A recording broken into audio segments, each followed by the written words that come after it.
एक माँ जिसकी आज इकलौती बेटी की शादी है। माँ बेटी को वेडिंग गिफ्ट के तौर पर एक बैंक अकाउंट की पासबुक देती हैं, तो बेटी अपनी माँ से पूछती हैं कि ये क्या है। माँ कहती हैं कि ये मेरी तरफ से एक छोटा सा वेडिंग तोहफा है। ये बैंक अकाउंट की पासबुक है। ये तुम्हारे जीवन के खुशी के लम्हों को संजोए रखेगी। आगे जब भी तुम दोनों की जिंदगी में कोई खुशी का मौका आए तो अपनी तरफ से इसमें कुछ पैसे डिपॉजिट करना। जितनी बड़ी खुशी उतनी ज्यादा रकम, और उसके आगे लिख भी देना कि आज ये खुशी का मौका है, इसलिए इतने पैसे जमा किए हैं। आज मेरी बेटी की शादी है तो मेरे लिए भी खुशी का दिन है कि इसलिए मैंने भी इसमें 1,000 रुपये भी डिपॉजिट करा दिए हैं। और आगे डिस्क्रिप्शन में लिख भी दिया है कि आज में मेरी बेटी की शादी है, इसलिए मैं 1,000 रुपये इसमें जमा करती हूं। बेटी को अपनी मां का दिया गिफ्ट बहुत प्यारा लगा। बेटी ने घर जाने के बाद जब यह बात अपने पति से की तो पति को भी यह चीज बहुत अच्छी लगी और कहने लगा कि यह तो बहुत अच्छा तरीका है अपने जीवन के खुशी के लम्हों को फिर से याद करने का।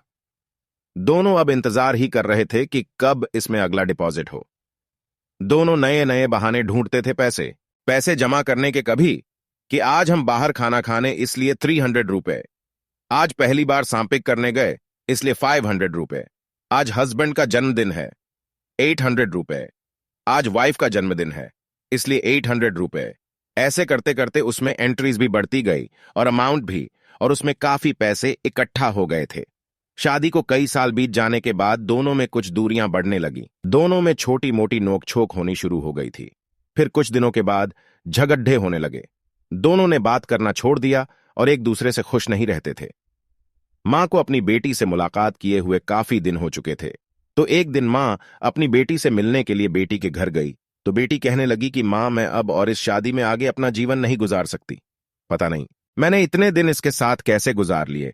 अब मैं इस आदमी से डिवोर्स चाहती हूं।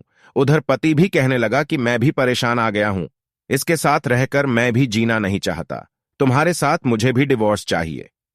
मां ने कहा, ठीक है, तुम दोनों अलग हो जाना, लेकिन याद है मैंने तुम्हारी शादी के दिन तोहफे में एक पासबुक दी थी। बेटी पासबुक निकाल कर लाई तो उसमें देखा कि उसमें बहुत पैसे जमा है। मां ने कहा, जब शादी इतनी ही बुरी थी तो पहले अपनी शादी से जुड़ी कोई याद भी अपने पास नहीं रखनी चाहिए। पहले इसमें जमा रकम को खर्च करना होगा, फिर तुम डिवोर्स ले सकते हो। दोनों ने कहा, ठीक है, और अगले ही दिन बेटी पासबुक लेकर बैंक जाती है। पैसे निकालने के लिए बैंक में पैसे निकालने वालों की लाइन लगी थी, तो बेटी भी लाइन में खड़ी हो गई। अब खड़े हुए काफी देर हो गई थी। बेटी ने खड़े खड़े ही पासबुक खोली और देखने लगी कि इसमें कब कब पैसे जमा किए थे। बेटी देखते ही देखते उसे पता ही नहीं चला कि कब उसकी आंखें भर आईं अपने बीते लम्हों को याद करके, जो उसने उसी पति के साथ बीताए थे जिसे वो आज डिवोर्स देने चली थी। बेटी बिना पैसे निकाले वापस घर आ गई और अपने पति से कहने लगी कि ये मुझसे नहीं हो पाएगा। ऐसा करो, तुम ही जाकर इसमें जमा सारा पैसा खर्च कर दो। पति ने कहा, ठीक है, और पति बैंक गया। लाइन में खड़ा हो गया। उसकी नजर भी पासबुक पर पड़ी और उन सारे खुशी के लम्हों पर पड़ी जो उसने अपनी उसी पत्नी के साथ बीताए थे जिसे वो आज तलाक देना चाहता है। अपने जीवन के सबसे हसीन लम्हों को याद करके पति की भी आंखें भर आई और वो भी लाइन से निकल गया।